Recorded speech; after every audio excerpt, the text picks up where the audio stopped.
6000 கோடி மத்திய அரசு கொடுக்கல. பாரதிய ஜனதா கட்சி ஆளுகின்ற பீகார் மாநிலம் நம்மை விட 2 கோடி பேர் அதிகமாக மக்கள் தொகை இருக்கக்கூடிய பீகார் மாநிலத்திற்கு 32,000 கோடி தான் நம்ம 100 நாள் வேலைவாய்ப்பு திட்டத்தை கொடுத்திருக்கோம்.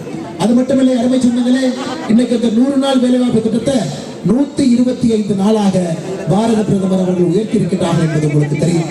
ஆனால் எப்பொழுதும் கிராமப்புற மக்களோடு, நம்முடைய சகோதரிகளோடு, தாய்மார்களோடு, மீனவ சொந்தங்களோடு, விவசாய பெருமக்களோடு எப்பொழுதும் நம்முடைய ஒரு ஆட்சி இருக்கிறது என்றால் நம்முடைய தேசிய ஜனநாயக கூட்டணியினுடைய பாரத 6000 கோடி மத்திய அரசு கொடுக்கல.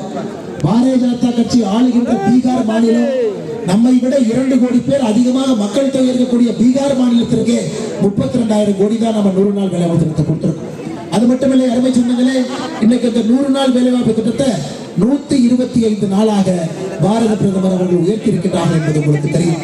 ஆனால் எப்பொழுதும் கிராமப்புற மக்களோடு, நம்முடைய சகோதரிகளோடு, தாய்மார்களோடு, மீனவ சொந்தங்களோடு, விவசாய பெருமக்களோடு எப்பொழுதும் நம்முடைய ஒரு ஆட்சி இருக்கிறது என்றால் நம்முடைய தேசிய ஜனநாயக கூட்டணியினுடைய பாரத